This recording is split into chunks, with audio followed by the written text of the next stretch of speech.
ஸ்ரீ குருபியோ நமஹ. இது முத்துக்காளி ஜோதிடம். நான் ஆஸ்ட்ரோ முத்து ரமா பாலாஜி, கோவையிலிருந்து வேத ஜோதிடம் பிரசன்ன ஜோதிட ஆராய்ச்சியாளர்.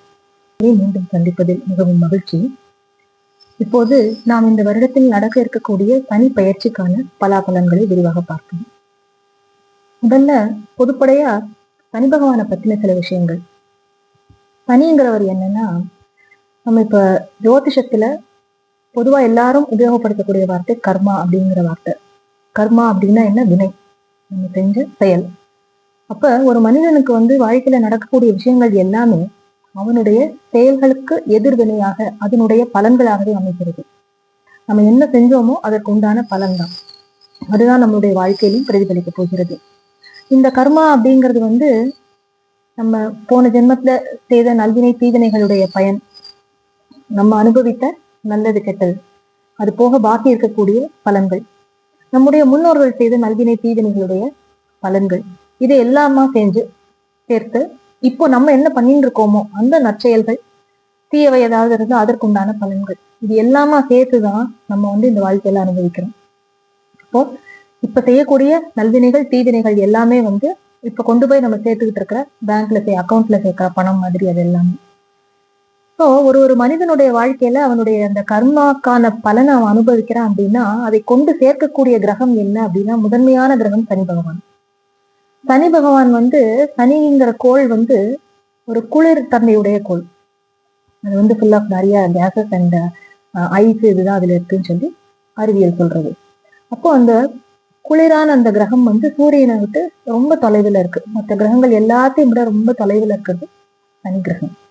அப்போ அதனாலேயே அதோடைய தாக்கம் நம்ம மேல படும்போது எப்படி இருக்குன்னா, அது ரொம்ப மெதுவாக நகரக்கூடிய கிரகம். மெதுவாக அப்படின்னா சனைச்சரன் அப்படின்னு பேரே அதனாலதான். சரம்னா நகர்றது, மெதுவாக நகரக்கூடியவன் அப்படின்னு அர்த்தம். அது மந்தன் அப்படின்னு ஒரு பெயர் கூட உண்டு சனி பகவானுக்கு. அவர் நல்ல பலன்கள் கொடுத்தாருன்னா அதை மெதுவா கொடுப்பார். தீய பலன்கள் கொடுத்தாலும் அதை விட்டு நம்ம வெளியே வரத்துக்கும் டைம் ஆகும். ஏன்னா மெதுவா தான் அந்த ரெக்கவரி ஃபேஸே இருக்கும் அந்த கொடுப்பலன்கள் கொடுக்கும்போது. அப்ப இந்த சனி பகவானுடைய அந்த சுற்று பாதையில அவர் வரக்கூடிய அந்த கால அளவு என்ன அப்படின்னு பார்த்தோம்னா, 2.5 வருடங்களுக்கு ஒரு தடவை ஒரு ராசியிலிருந்து இன்னொரு ராசிக்கு அவர் மாற போறார். இப்போ கும்பராசியிலிருந்து மீன ராசிக்கு சனி பயிற்சியானது நடக்க இருக்கிறது. அதுலேயும் குறிப்பாக பூரட்டாதி அப்படிங்கிற அந்த நட்சத்திரத்தினுடைய இறுதி பாதத்துல இருக்கார் இப்போ. அதாவது அந்த ராசியில அந்த நட்சத்திரத்தினுடைய அந்த கடைசி பாதத்துல இருக்கிறவர் புரட்டாதியில கடைசி இதுல இருந்து அவர் மீன ராசிக்கு மாறும்போது புரட்டாதியுடைய அந்த 4ஆம் பாதத்துக்கு வருவார். அதுக்கப்புறமா உத்திரட்டாதி ரேவதி நட்சத்திரங்கள் இருக்கு. அப்போ அந்த ஒரு ராசிக்குள்ள இருக்கிற அந்த 9வது பாதம்னு சொல்றோன்னே அந்த இறுதி, அதுல அந்த கடைசி பாதத்தை போயிருக்கார் கும்பராசியில. அவர் இன்னும் சில நாட்கள்ல மாற இருக்கார். அது என்னைக்கு சனி பயிற்சின்னு பார்த்தோம்னா அடுத்த மார்ச் மாதம், அது வர இருக்கக்கூடிய மார்ச் மாதம் 29ஆம் தேதி இருக்கு. அன்னைக்கு சூரிய கிரகணமும் இருக்கு. அப்போ அன்னைக்கு நீங்க பிளானட்டரி அலைன்மெண்ட் எப்படி இருக்குன்னு பாத்தீங்க அப்படின்னா, மீன ராசியில கிட்டத்தட்ட 5 கோள்கள் அன்னைக்கு இருக்கு. அன்னைக்கு சூரிய கிரகணமும் இருக்கு. அந்த கிரகணம் இந்தியாவில தெரியாது. ஒரு பார்ஷியல் சோலார் எக்லிப்ஸ், பகுதி சூரிய கிரகணம்னு சொல்லுவோம். இந்தியாவில தெரியாது. அமெரிக்கால, அப்புறம் ஆர்டிக் பிரதேசங்கள், அட்லாண்டிக் ரீஜன்ஸ், அந்த மாதிரி சில இடங்கள்ல, அமெரிக்காவுடைய சில பகுதிகளில், வட அமெரிக்கால இதெல்லாம் தெரியும்னு சொல்லி பஞ்சாங்கமும் சொல்றது, அறிவியலும் அதை சொல்றது. சரி, இப்போ இந்த கிரகங்களுடைய அமைவு அப்படின்னு நம்ம பார்க்கும்போது அந்த 5 கோள்களுடைய அலைன்மெண்ட் மீன ராசியில இருக்கு. இப்போ இந்த ராகு கேத்துக்களுடைய பெயர்ச்சிங்கிறது மே மாதம் 15ஆம் தேதி 18ஆம் தேதி தான் நடக்க இருக்கு. குரு பெயர்ச்சி மே 15 இருக்கு. அது வரையுமே இந்த மார்ச் 29 இருந்து மே 15 18 தேதிகள் வரையும் இருக்கக்கூடிய அந்த கிரகங்களுடைய அலைன்மெண்ட்டும் அதுவும் சில தாக்கத்தை ஏற்படுத்தும். உலக அளவிலேயே அதனுடைய நிறைய சேலஞ்சஸ் காத்துட்டு இருக்கு. எப்படின்னு பார்த்தோம்னா, பொதுவாகவே நம்ம சனி செவ்வாய் ஒருத்தர் பார்த்துக்கிறதோ அவர்களுடைய கனெக்டிவிட்டிங்கிறது ஒரு நல்ல பலன்களை எப்பயுமே கொடுக்கறது இல்லை. இப்ப நம்ம கூட சமீபத்துல நிறைய அசம்பாவிதங்கள் நிறைய நடக்கிறதுக்கு காரணமே அந்த சனியும் செவ்வாயும் அவங்க 2 பேருடைய தொடர்பு, கூடவே ராகு கேத்துக்கள் அவங்களும் கேந்திரங்கள்ல இருக்காங்க. அந்த காரணத்தினாலதான் இந்த அசம்பாவிதங்கள் உலக அளவுல நிறைய நடக்கிறது அப்படின்னு சொல்லி நம்ம சொல்றோம். அதே நேரத்துல இப்ப சுக்கிரனும் ராகுவோட அங்க உட்கார்ந்து இருக்காருங்கும் போது இன்னும் விஷயங்கள் வந்து வெவ்வேறு விதமா போறது, நிறைய பெண்களுக்கு எதிரான விஷயங்கள் இது நிறைய நடக்குது. சோ இப்ப பொதுவா நம்ம பார்க்கும்போது இந்த சனி பெயர்ச்சி அப்படிங்கிறது ஒரு ஒரு ராசிக்கும் அது ஏற்படுத்தக்கூடிய தாக்கம் அப்படிங்கிறது நம்ம வாழ்க்கையினுடைய ஒவ்வொரு பகுதியில அது வந்து ரொம்ப பெருசா பிரதிபலிக்கும். இப்போ நம்ம எடுத்தோன்னே நம்ம சொல்லுவோம் சனி பெயர்ச்சி அப்படின்னாலே மனசுக்குள்ள எல்லாருக்கும் ஒரு பயம் வருது. அப்படி கிடையாது. ஒரு மனிதனுடைய வாழ்க்கையில நல்ல விஷயங்கள் நிறைய நடக்கிறதுக்கு காரணமே சனி பகவான் தான். ஒரு மனுஷன் தொழில் தொடங்கணும் அப்படின்னா சனி பகவான் நல்ல நிலைமையில இருக்கணும். ஏன்னா ஒரு மனிதன் அவனுடைய கர்மா அவனை ஒரு வினையை செய்ய வைக்கக்கூடியது. ஒரு மனிதன் இயங்கணும் அப்படின்னாலே அங்க வந்து பலன் நல்லா இருக்கணும் இல்லையா? தொழில் தொடங்கணும்னா சனி நல்லா இருக்கணும். ஒரு மனுஷனுக்கு வீடு அமையணும், சனி நல்லா இருக்கணும். நல்ல ஆள் அடிமை எல்லாம் வச்சு வேலை வாங்கணும்னா சனி பகவானுடைய கருணை தேவை. அவருக்கு முக்கால்வாசி பேருக்கு நம்ம வந்து நீங்க எல்லாரும் சொல்ல கேட்டிருப்பீங்க, திருமணம் ஆகிறதே வந்து சனியுடைய தொடர்பு இருக்கும்போது 7.5 சனி காலங்கள்ல தான் ஆகும். ஒரு மனுஷன் வீடு கட்டுறது அப்பதான் கட்டுவோம். அதனால சனி பகவானுடைய பெயர்ச்சியை பார்த்து யாரும் பயப்பட தேவையில்லை. நம்மளுடைய ராசியில வந்து உங்களுடைய ஜாதக கட்டத்தை நீங்க எடுத்து பாத்தீங்கன்னா சனி பகவானுடைய திரிகோணங்கள்ல வந்து என்ன கிரகம் இருக்கோ அதை பொறுத்து அதற்குண்டான பலன்களை கொடுப்பார். ஒரு மனுஷனுக்கு வந்து இப்ப குரு இருந்தது, புதன் இருந்தது அப்படின்னா அதற்குண்டான நல்பலன்களை கொடுப்பார். திருமணமாகும், வீடு வாங்குவீங்க, ஏதாவது ஒரு பத்திரம் புதுசா உங்க பேர்ல பதிவீங்க, ஒரு டாக்குமெண்ட், ஒரு நிலமோ ஏதோ ஒண்ணு சொத்து வாங்குவீங்க, ஒரு புதிய கல்வியை நீங்கள் ஏற்றுக்கொண்டு படிக்க முடியும். மாதிரி நிறைய விஷயங்களை நமக்கு கொண்டு சேர்க்கறதுக்கு சனி பகவானுடைய கருணையும் ரொம்ப ரொம்ப அவசியம். ஏன்னா அவர் வந்து கர்மகாரகன்னு சொல்லிட்டோம், நம்ம கர்ம வினைக்கான பலன்களை எடுத்து கொடுக்க போறாருன்னு சொல்லிட்டோம். அப்போ உண்மையிலே உங்களுக்கு அதை வாழ்க்கையில அனுபவிக்கக்கூடிய பிராப்தம் இருந்ததுன்னா சனி இந்த மாதிரியான இடங்கள்ல வந்து உட்காரும் போது அது நடக்கும். அது யாராலையும் தடுக்க முடியாது. அதனாலதான் சொல்லுவாங்க சனி கொடுத்தால் எவர் தடுப்பார் அப்படின்னு சொல்லுவாங்க. அது இந்த காரணத்தினால்தான் சொல்றாங்க. சரி, இப்போ இவர் வந்து மீன ராசிக்குள்ள அவர் நுழைய போறாரு அப்படின்னு சொல்றோம். அதே நேரத்துல அங்க வந்து இந்த ஒரு 1.5 மாதம் கிட்டக்க ராகுவும் அங்கேதான் இருக்கு. அப்போ மீனத்திலிருந்து 7ஆம் இடமான கன்னியில் கேது இருக்கிறார். அந்த பெயர்ச்சி நடக்க இருக்கிற நேரத்துல அவங்களுடைய பொசிஷன் இதுவாக தான் இருக்கு. அப்ப குரு பகவான் ஆனவர் அப்போ வந்து இன்னும் குரு பயிற்சி ஆகாம அவர் ரிஷபத்திலே தான் இருப்பார், மிதுனத்துக்கு இன்னும் மாறி இருக்க மாட்டார். செவ்வாயும் வந்து அவருடைய மிதுன ராசியிலே தான் உட்கார்ந்துருக்காரு. அந்த வக்ரகதியெல்லாம் நிவர்த்தியாகி மிதுன ராசியில தான் உட்கார்ந்துருக்காரு. சரி, இப்போ இந்த தனி பெயர்ச்சியானது எந்தெந்த இடங்கள்ல உட்கார்ந்தா நன்மை? பொதுவா சனி வந்து ஒரு ஜாதகத்துல 3, 6, 11 இடங்கள்ல இருந்தா ரொம்ப நற்பலன்களை கொடுப்பார் அப்படின்னு சொல்லிட்டு நம்மளுடைய ஜோதிட சாஸ்திரத்துல சொல்லப்பட்டிருக்கு. சரி, இப்போ இவர் வந்து மீன ராசிக்குள்ள அவர் நுழையிறார். இது வந்து ஒரு ராசி லக்னங்களுக்கும் என்ன விதமான பலன்களை தரப்போறது, இன்னும் 2.5 ஆண்டுகள் எப்படி இருக்கும் அப்படின்னு நம்ம விரிவா பார்க்கலாம். அதே நேரத்துல சனி வந்து எப்படின்னா நடுவுல அவருக்கு வந்து ஒரு வக்ர பயிற்சியானதும் இருக்கு. நடுவுல சனி பகவான் வந்து வக்ரகதியிலையும் பயிற்சி ஆகிறார். அது வந்து ஜூலை 13ல அவர் வந்து வக்ரகதிக்கு ஆரம்பிச்சு கிட்டத்தட்ட 2 மாதங்கள் கிட்ட அவர் வந்து வக்ரகதியில தான் பிரயாணம் பண்றார். அதனால அப்பயும் வந்து சனி கொடுக்கக்கூடிய பலன்கள் நிறைய மாறும். அதனால சனி பெயர்ச்சி வந்து பொதுவா ஒரேடியா நல்லது பண்ணும், ஒரேடியா கெடுதல் பண்ணணும்னு எடுத்துக்க வேண்டாம். ஏன்னா அந்த 2.5 வருடங்கள் நம்ம அவர் பிடியில இருந்தாலுமே நடுவில் நடக்கக்கூடிய குரு பயிற்சி மாற்றம் தரும், ராகு கேது பயிற்சிகளும் மாற்றம் தரும். அதனால ஒண்ணுல நெகட்டிவா கொஞ்சம் சுமாரான பலன்கள் இருந்தாலும் கூட இன்னொன்னு வந்து கட்டாயமா கை கொடுக்கக்கூடிய காலமாகத்தான் இது இருக்கு எல்லா ராசி லக்னக்காரர்களுக்கும். இனி ஒரு ராசி லக்னத்திற்கும் இந்த சனி பயிற்சி என்ன தரப்போறது அப்படின்னு சொல்லிட்டு விரிவா பார்க்கலாம். ஸ்ரீ குருபியோ நமஹ. வாயிலாக உங்கள் அனைவரையும் மீண்டும் சந்திப்பதில் மிகவும் மகிழ்ச்சி. இது 2025 மார்ச் 29ஆம் தேதி நடக்க இருக்கக்கூடிய சனி பயிற்சிக்கான ராசி பலன்கள் மிதுன ராசி மிதுன லக்னக்காரர்களுக்கு. இது நாள் வரையில உங்களுடைய லக்னத்திற்கு 9ஆம் இடத்துல சனி பகவான் இருந்தார். சனி பகவான் உங்களுடைய ராசி லக்னத்துக்கு யாருன்னா அஷ்டமாதிபதியும் அவர்தான், பித்ருக்காரன் பித்ருஸ்தானாதிபதியும் அவர்தான். இந்த 2 இடங்களும் அவருக்கு இருக்கு.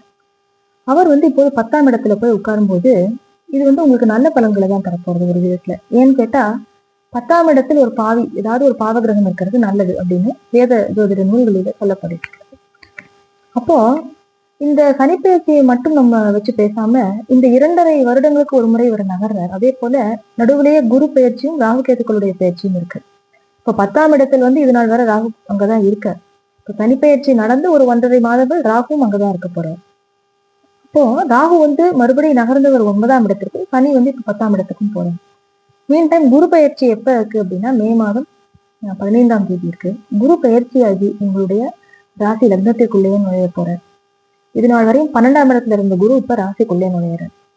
பல பேர் வந்து வெளிநாடு கிளம்பி போய் இல்லாட்டி இருக்கிற இடத்த விட்டு ரொம்ப தூர இடங்களுக்கு போய் அங்க இருந்துதான் நீங்க வந்து குடும்பத்தை காப்பாற்றக்கூடிய ஒரு சூழ்நிலை இருந்திருக்கும். குடும்பத்தை விட்டு பிரிந்திருப்பீர்கள். இப்ப இல்ல ஒரு நான் வந்து இது நாள் வரை ட்ரை பண்ணிட்டே இருந்தேன், அது எதுவுமே அவங்களுடைய சுய ஜாதகம் அதுவும் பேசுவீங்க, அதனால எனக்கு ரொம்ப டிலே ஆயிட்டு இருக்கு அப்படின்னா இப்ப பாதியில வெளிநாட்டுல போய் உட்கார வச்சும் அங்கதான் உங்க வாழ்க்கைங்கிற மாதிரி ஆகிடும்.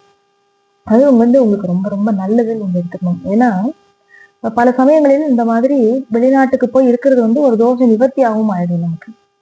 எப்படின்னு பாருங்க, இப்போ உங்களுடைய ராசி லக்னத்திற்கு குரு பகவான் யாருன்னா பாதகாதிபதி அவர் தான். இந்த உபய லக்னங்களுக்கு வந்து ஒரு திருப்தியா இருக்கும் பலன் சொல்லும் போது என்னன்னா, இப்போ மிதுனம் கன்னி இந்த பக்கம் தனுசு மீனம் இந்த 4 ராசி லக்னங்கள் வந்து உபயராசி உபய லக்னம் நம்ம சொல்றோம். சரம் உபயம்னு சொல்லுவோம் இல்லையா.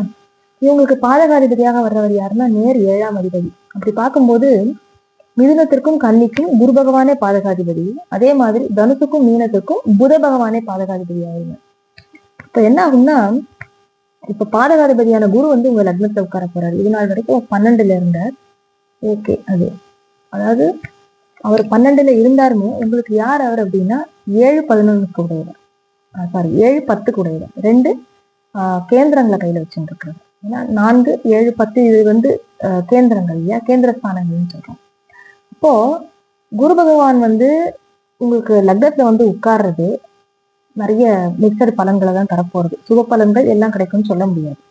அதே நேரத்துல இந்த சனி போய் 10ஆம் இடத்துல உட்கார்றதுங்கிறது தொழில் வகையில இது நாள் வரை என்னன்னா பின்னடைவுகள் இருந்தது, அது எல்லாத்தையும் ரொம்ப அழகா உங்களுக்கு மாத்திட்டு, அதாவது திடீர்னு ஒரு அதிர்ஷ்டம் மாதிரி ஒண்ணு வந்து அது வந்து உங்களுக்கு ரொம்ப சூப்பரா ஒர்க் அவுட் ஆகும்.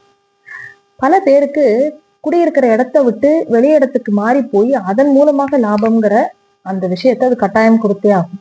நிறைய பேர் இப்பவே போய் உட்கார வச்சிருவோம். ஆல்ரெடி சனி பகவான் வந்து 10ல உட்கார்ந்து இருந்தாலும் அவருடைய பார்வை எங்கெல்லாம் படுறதுன்னா 12ஆம் இடத்திற்கு, உங்களுடைய ராசிக்கு 4ஆம் இடம், அப்புறம் 7ஆம் இடம், இது 3லையும் அவருடைய பார்வை பதிகிறது.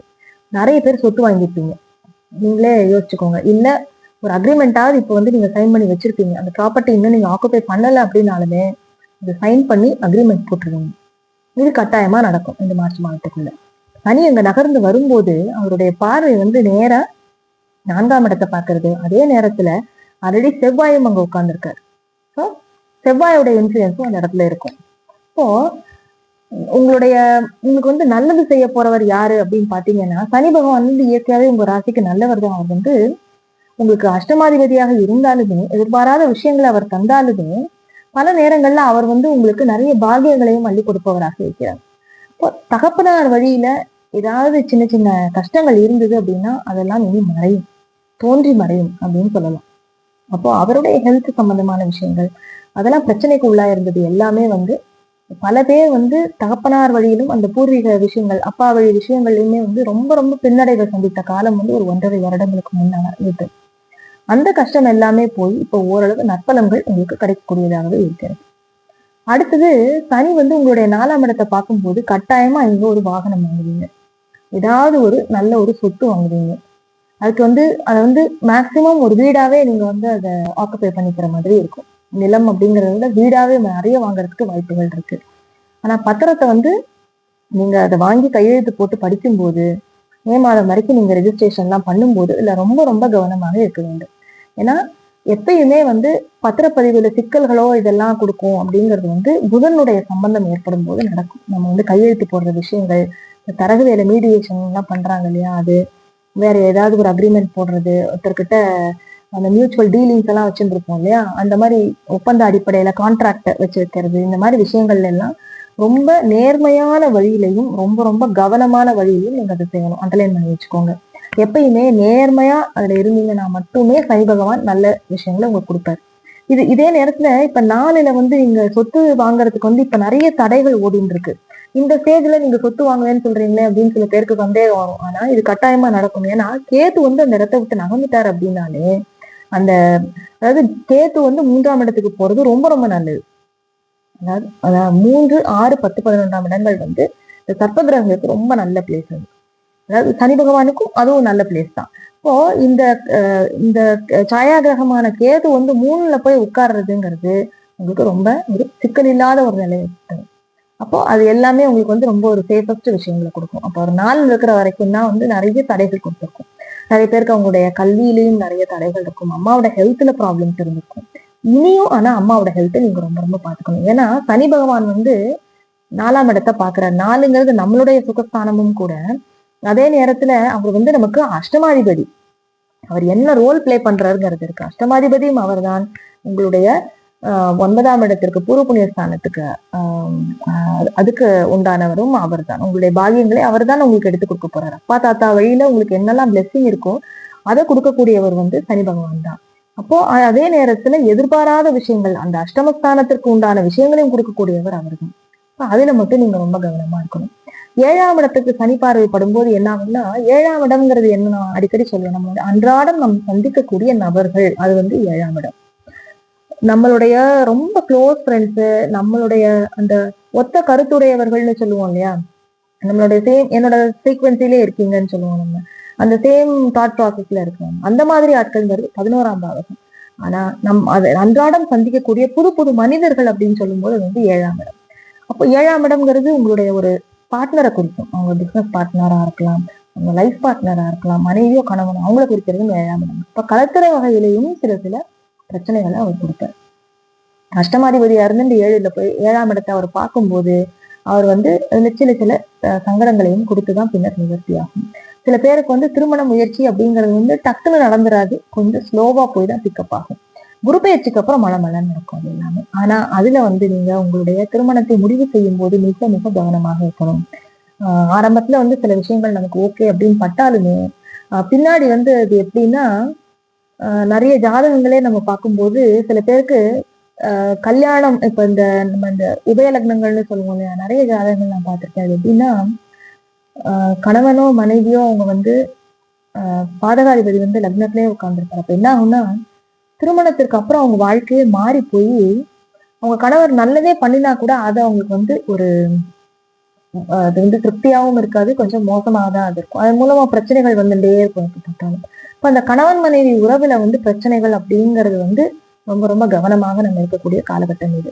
அதனால திருமணத்திற்கு பார்க்கும்போதும் சரி கவனமாக பாருங்க. ஏன்னா உங்களுடைய பாதகாதிபதியே வந்து உங்களுடைய லக்னத்துல உட்கார்ந்து இருப்பார் குரு பகவான். அவர் உங்களுடைய 5, 7, 9ஆம் இடத்தையும் பார்ப்பார். அப்ப குரு பகவான் இயற்கையில் நல்லவர், ஆனால் அவர் வந்து உங்களுக்கு ஒரு பாதகாதிபதியாகிதான் அவர் அந்த பலன்களை கொடுப்பார். பார்வைப்படுற இடம்லாம் நல்லா இருக்கும், வந்து உட்கார்ந்த இடத்த அவர் கெடுப்பார். அதே மாதிரி சனி பகவான் வந்து தொழில் ஸ்தானத்துக்கு உண்மையிலே உங்களுக்கு வந்து ஜீவனம் பண்ணக்கூடிய நல்ல ஹார்ட் ஒர்க்கை பண்ண வச்சுதான் உங்களுக்கு அதுக்கு உண்டான பலனை கொடுப்பார். வேர்வை சொட்ட சொட்ட இரவு பகல் பாராம நீங்க உழைக்கும் போது கண் விழிச்சு உங்களை வேலை செய்ய வைப்பாரு நிறைய. அப்படிதான் சனி வந்து 10ல உட்கார்ந்தா எப்படி இருக்கும்னா, ஜீவனம் நம்ம பண்றது எப்படின்னா ரொம்ப உழைப்போம், ரொம்ப ரொம்ப மெனக்கிடுவாங்க. அப்படி பண்ணினா அதை வந்து பிரம்மாண்டப்படுத்தி கொடுப்பாரு. ஏன்னா ராகு வந்து எல்லாத்தையும் பிரம்மாண்டப்படுத்தி கொடுக்கக்கூடியவர். அதாவது சொல்லுவாங்கல்ல, பேனை பெருமாளாக்குறதுன்னு, அது மாதிரி ஒரு சின்ன விஷயத்த கூட ரொம்ப பெருசாக்கி கொடுக்கக்கூடியவர் ராகு பகவான். அது வந்து ஒரு மாய கிரகம்னு நம்ம சொல்லுவோம்.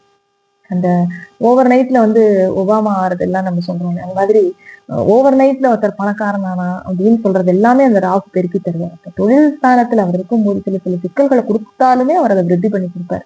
இப்ப அந்த ஸ்டார்டிங்ல இருக்கிற அந்த 2 மாத நேரம் வந்து ரொம்ப நல்ல டைம். அதை நீங்க நல்லா உபயோகப்படுத்திக்கோங்க. சின்ன எதிர்பாராத வந்தா கூட அதிர்ஷ்ட வாய்ப்புகள் நிறைய வரும். ஏன்னா 8ஆம் இடம்னு சொல்லும்போது அது வந்து ஏற்கனவே சொன்ன மாதிரி நல்லதும் கெட்டதும் எதிர்பாராத விஷயங்கள் உள்ளடக்கியதுதான் 8ஆம் இடம். அப்போ அவரே வந்து உங்க தொழில் ஸ்தானத்துல உட்காரும்போது எதிர்பாராத நிறைய நல்ல விஷயங்களையும் அவர் கொடுப்பார். அது வந்து ஃபுல்லாவே கெடுப்பார்னு சொல்ல முடியாது. அது ஒரு முக்கியமான விஷயம். இப்ப மிதுன ராசி லக்னத்திற்கு வந்து இந்த கட்டாயமா தொழில் நல்லா போகும், ஹெல்த் மட்டும் கொஞ்சம் டிஸ்டர்பன்ஸ் இருந்து அது விலகும். அதே நேரத்துல ஏன்னா நீங்க வந்து கொஞ்சம் நல்ல இந்த ஃபிட்னஸ் உண்டான ஒரு இதெல்லாம் நீங்க இந்த காலத்தை எடுத்துக்கிறது ரொம்ப ரொம்ப நல்லது. ஏன்னா குரு பகவான் பாதகாதிபதியாகி உங்க ராசிக்கு மாற போறாரு இல்லையா அடுத்து. அப்ப என்ன பண்ணும்னா, உடம்பு நல்லா வெயிட் போட்டு உடம்புல கொலஸ்ட்ரால், இந்த ட்ரைகிளிசரைடு, அது இதுன்னு கொழுப்பு சம்பந்தமான விஷயங்கள் எல்லாம் உடம்புல ஏறும். அது நேரத்துல நீங்க ரொம்ப ரொம்ப கவனமா இருக்கணும். ஏன்னா சனி பகவானும் 8ஆம் இடத்து அதிபதி தான், ஏழையும் பாக்குறார், உங்களுடைய 12ஆம் இடத்தையும் பாக்குறாரு. 12ஆம் இடம்னு சொல்லும்போது உங்களை வந்து ரொம்ப வேலை செய்ய வைப்பார். கண்ணாப்பினான்னு உங்களுடைய அதாவது ரொம்ப ஒரு தூக்கத்தையும் கெடுத்து உங்களை உடல் உழைப்பை அதிகப்படுத்தி கொடுக்கக்கூடிய வேலையை தான் சனி பகவான் செய்வார் 10ல உட்கார்ந்துட்டு இருக்கும்போது. இப்போ அதே நேரத்துல லக்னத்துக்கு குருவும் மாறும்போது என்ன ஆகும்னா உடம்பு வந்து கொஞ்சம் அசத்தி உடம்பு கெடுக்கும். அதை மட்டும் நீங்க கவனமா பாத்துக்கணும். அதனால செலவு நீங்க பண்ண போறீங்க. அந்த செலவை வந்து நீங்க உங்களோட ஹெல்த்துக்காகவும் கொஞ்சம் மெனக்கிட்டு நீங்க பண்ணிக்கிறதுங்கிறது ரொம்ப ரொம்ப நல்ல ஒரு விஷயமாக இருக்கும். மற்றபடி வாகன யோகங்கள்லாம் உண்டு, இதெல்லாம் நல்லபடியா நடக்கும். மே மாதத்துக்கு அப்புறமா அந்த வீடு, வாகனம், சொத்து சேர்க்கை விஷயங்கள்ல நல்ல பலன்கள்லாம் நிறையவே நடக்கும். அதே நேரத்துல செவ்வாயும் வந்து நகர்ந்து அவரும் அடுத்தடுத்து ஜூன் ஜூலைன்னு அவரும் நகர்ந்து உங்களுடைய 4ஆம் இடத்துக்கு வருவார். இந்த மாதிரி எல்லாம் வரும்போது அதோட சனி பார்வை படும்போது கொஞ்சம் உங்களுடைய ஹெல்த் விஷயத்த கவனமா பாத்துக்கணும். ஏன்னா செவ்வாய் வந்து உங்களுடைய லக்னத்துக்கு 6க்கு உண்டானது. 11/6 அப்படின்னாலுமே 6ஆம் அதிபதி வந்து உங்களுடைய சுகஸ்தானத்துக்கு அடுத்து வருவார். நம்ம அடுத்த பயிற்சி பலன்கள்ல நம்ம வரிசையா பார்ப்போம் ஒரு மாத பலன்கள்ல. இப்ப அவரும் 4ஆம் இடத்துக்கு வரும்போது என்ன ஆகும்னா கொஞ்சம் ஹெல்த் டிஸ்டர்பன்ஸ் கொடுக்கதான் கொடுக்கும். சுகத்தை கொஞ்சம் கெடுப்பார் செவ்வாய். அப்புறம் வந்து சொத்துக்காக கடன் வாங்க வைப்பார். அப்ப கம்பல்சரி சொத்து இருக்கு, கேரண்டியா எழுதி வச்சுக்கோங்க நீங்க. அதுல எந்த ஒரு மாற்றமும் கிடையாது. திருமண வாழ்க்கை, குழந்தை பேர் விஷயங்கள்ல கொஞ்சம் கொஞ்சம் தொய்வு ஏற்பட்டு பின்பு நன்றாக நடக்கும். மற்றபடி கணவன் மனைவி உறவு விஷயங்கள்ல ஈகோ கிளாஷ் நிறைய இருக்கும். பொதுவா பெருசா நான் பெருசா இல்ல நான் சொல்றதுதான் கரெக்ட். பொதுவாகவே புதன் எப்படின்னா கர்வி, கொஞ்சம் என்ன சொல்றது கமண்டுன்னு சொல்லுவோம்ல, கர்வம் கொஞ்சம் ஜாஸ்தியா இருக்கும். புதன் யாருக்கு வலுத்திருக்கோ எதுனா அவங்க வந்து பெர்ஃபெக்ஷனிஸ்ட், அவங்க மேல தப்பு இல்லை. ரொம்ப எல்லாத்துலயும் வந்து நான் ரொம்ப சரியா இருக்கேன் அப்படின்னு சொல்லி இருப்பாங்க. அவங்க எல்லாத்தையும் கரெக்டா செய்யும் போது அவங்களால அதை அக்செப்ட் பண்ணிக்க முடியாது. எந்த ஜாதகத்துல புதன் வலுத்திருக்கோ நீங்க பாருங்க, அவங்க தப்பு சொன்னா கூட அவங்களால அதை அக்செப்டே பண்ண முடியாது. அவங்களால அதை ஜீரணமே பண்ண முடியாது நீ பண்ணது தப்புன்னு சொல்றது. ஏன்னா அவங்க அவ்வளவு கரெக்டா இருக்கவும் இருப்பாங்க. அதனால நம்ம தப்பு எப்படி நம்ம செஞ்சோம், எப்படி நம்ம அதை மிஸ் பண்ணோம்னு ஒரு இதுல வந்து தப்பு கண்டுபிடிக்கணும்னா புதன் வலுத்தவங்களை கிட்ட கரெக்டா கண்டுபிடிப்பாங்க. மிதுனம் கன்னி நல்லா கண்டுபிடிக்கும் பர்டிகுலரா. ஏன்னா அவங்களுக்கு வந்து அந்த ஒரு தப்பு குறை எங்க இருக்கோ அதை அழகா சுட்டி காட்டக்கூடியவர்கள் புதனும் கன்னி. அதனாலதான் அவங்க நல்ல பெஸ்ட் ஆடிட்டர் ஆகிறாங்க. புதன் வலுத்தவங்க ஆடிட்டர்ஸ் பெஸ்ட் நிறைய பேர் இருப்பாங்க. ஏன்னு நீங்க பாத்தீங்கன்னா கணக்குல சரியா இருக்கான்னு பார்த்து தப்பு கண்டுபிடிச்சு எங்கெங்க அந்த லூப் ஹோல்ஸ் எல்லாம் அவங்களுக்கு அருமையா கண்டுபிடிச்சு சொல்லுவாங்க. அதனால அது அந்த ஈகோ கிளாஷஸ் கணவன் மனைவி கிடையில நிறைய வரும். அது மட்டும் இந்த காலத்துல கொஞ்சம் அவாய்ட் பண்ணிக்கணும். மற்றபடி மிதுன ராசி லக்னத்திற்கு நல்லா இருக்கு. இந்த சின்ன சின்ன விஷயங்கள்ல மட்டும் கொஞ்சம் கவனம் எடுத்திருந்தாங்கன்னா மற்றபடி எல்லாமே நல்லா இருக்கு. நல்ல சொத்து எல்லாம் வாங்குவீங்க. எல்லாமே உங்களுக்கு இந்த காலம் எல்லாம் அந்த முக்கியமான விஷயங்கள் இருக்கிறது எல்லாத்தையும் பொருள் சம்பந்தமான விஷயங்கள், வாழ்க்கைக்கு தேவையான விஷயங்கள் எல்லாம் உங்களுக்கு அழகா செட் பண்ணி கொடுத்துருங்க இந்த சனி பயிற்சி இல்லாம. மற்றபடி நல்லா இருக்கு மிதுன ராசி லக்னத்திற்கு. அடுத்தடுத்த குரு பயிற்சி, ராகுகேது பயிற்சி பலன்கள் போடும்போது அதை பாருங்க. உங்களுடைய மேன்மையான கருத்துக்களை கமெண்ட் செக்ஷன்ல சொல்லுங்க. லைக் பண்ணி உங்க ஃப்ரெண்ட்ஸ் அண்ட் ரிலேட்டிவ்ஸ்க்கு ஷேர் பண்ணுங்க. அப்புறம் மறக்காம அந்த பெல் ஐக்கனை கிளிக் பண்ணி வச்சுக்கோங்க. அப்பதான் ஆல் நோட்டிபிகேஷன் கிளிக் பண்ணாதான் அடுத்தடுத்த வீடியோஸ் நான் போடும்போது உங்களுக்கு அதோடைய நோட்டிபிகேஷன் அப்டேட் ஆகும். நன்றி.